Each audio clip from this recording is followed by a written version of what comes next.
మనము how do you join array elements into a string అని ఈ క్వశ్చన్ గురించి డిస్కస్ చేద్దాము. అంటే ఒక ఎరేని మనము ఒక స్ట్రింగ్ లాగా అంటే ఎరే లోపల ఉన్న ఎలిమెంట్స్ అన్నిటిని ఎరే నుంచి బయటకు తీసుకురావడం అనమాట. ఒక స్ట్రింగ్ లాగా మనము కన్వర్ట్ చేయడానికి మనం ఎక్కువ వాడేది ఎరేస్‌లో జాయిన్ అనే మెథడ్ అనమాట. ఇది చాలా సింపుల్‌గా ఒక ఎరేని స్ట్రింగ్‌లోకి కన్వర్ట్ చేస్తుందనమాట.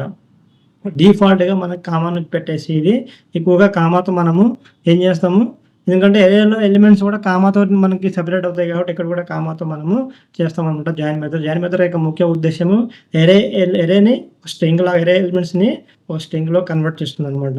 మనం ఇక్కడ నేను ఎగ్జాంపుల్ తీసుకున్నాను ఫ్రూట్స్ అని చెప్పేసి అందులో యాపిల్, బనానా, మ్యాంగో 3 ఎలిమెంట్స్ ఉన్నాయి. ఇంకా మనకి ఇంకొకటి కాన్స్ట్ రిజల్ట్ అని చెప్పేసి ఒక వేరియబుల్ తీసుకున్నాను.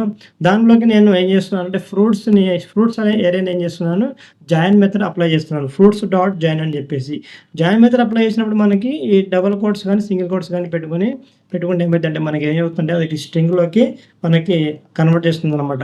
ఇప్పుడు నేను దీన్ని రన్ చేస్తే మనకి ఏమైంది, యాపిల్, బనానా, మ్యాంగో అని చెప్పేసి మనకి బయట మొత్తం ఎలిమెంట్స్ ఏమైంది ఎరేలో నుంచి బయటకు వచ్చేసినాయి. ఒక స్ట్రింగ్ లాగా మనకి ఒక టెక్స్ట్ లాగా మనకి కనిపిస్తుంది. ఇక్కడ ఒక టెక్స్ట్ క్యారెక్టర్స్ లాగా మనకి యాపిల్ అనే ఒక వర్డ్, బనానా ఒక వర్డ్, మ్యాంగో ఒక word with help of commerce అనమాట. ఇలాగా మనకి ఈ యొక్క ఏదైతే జాయిన్ మెథడ్ ఉందో ఒక ఎరేలోని ఎలిమెంట్స్‌ని స్ట్రింగ్‌లా కన్వర్ట్ చేయడానికి మనము జావా స్క్రిప్ట్‌లో దీన్ని ఎక్కువగా యూజ్ చేస్తుంటాము.